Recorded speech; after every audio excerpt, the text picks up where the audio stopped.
उत्तर प्रदेश के गोरखपुर से आई एक खबर ने इस समय सभी को चौंका रखा है। यहाँ कक्षा 10 में पढ़ने वाली लड़की ने ऐसी हरकत की है जिसे सुन आप भी सन्न रह जाएंगे। दरअसल 10वीं क्लास की एक छात्रा अपने माता पिता को पिछले 3 दिनों से नींद की गोली दे रही थी।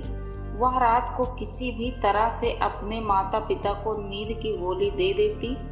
इससे उसके माता पिता गहरी नींद में सो जाते और उसे कुछ पता ही नहीं चलता कि आखिर घर में क्या हो रहा है।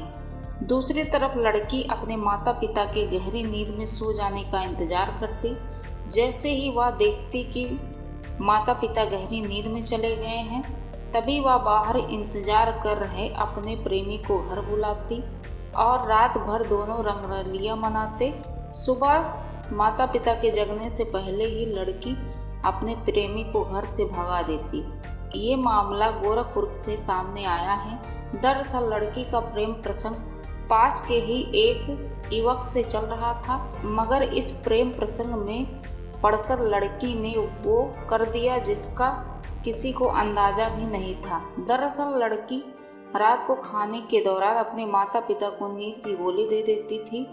नींद की गोली खाने के बाद उसके माता पिता गहरी नींद में सो जाते थे। जैसे ही माता पिता गहरी नींद में सोते, तभी लड़की अपने प्रेमी को घर में बुला लेती और रात भर रंगरलियां मनाती। ये सिलसिला पिछले करीब 3 महीने से चालू था, मगर माता पिता को इस बात का पता नहीं चला। दरअसल आसपास रहने वाले लोगों को इस मामले की थोड़ी जानकारी हुई। उन्हें हर रात किसी लड़के के आने की आहट होने लगी। लोगों ने जब अपने स्तर पर मामले की जांच की तो वह चौंक गए।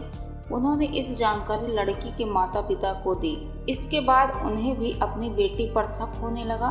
माता पिता ने फिर योजना बनाई। बीते रात में जब बेटी ने दोनों को किसी तरह से नींद की गोली देने की कोशिश की, तो दोनों जल्दी सोने का बहाना बनाने लगे और दोनों बिस्तर पर लेट गए। मगर दोनों अलर्ट थे और जागे हुए थे। आधी रात होने पर जैसे ही उन्हें घर में किसी की आहट सुनाई दी, दोनों सतर्क हो गए। जैसे ही युवक घर में आया, तभी माता पिता ने उसे दबोच लिया। उस दौरान आसपास के लोगों को भी बुला लिया गया। सभी ने मिलकर युवक की पिटाई कर दी। लोगों ने युवक के परिजनों को भी मामले की जानकारी दी। मामले की जानकारी मिलने के बाद युवक के परिजन भी मौके पर पहुंच गए। पुलिस भी आ गई। किसी तरह से लोगों ने दोनों पक्ष को शांत कराया और मामले का निपटारा किया। बता दें कि इस पूरे मामले पर दोनों में से कोई भी पक्ष पुलिस के पास नहीं गया। थाना प्रभारी का भी कहना है कि इस मामले में किसी पक्ष की तरफ से तहरीर नहीं मिली है। उनका कहना है कि पुलिस और लोगों ने इस मामला शांत करवा दिया है। अगर मामले में तहरीर मिलेगी तभी आगे की कार्रवाई की जाएगी।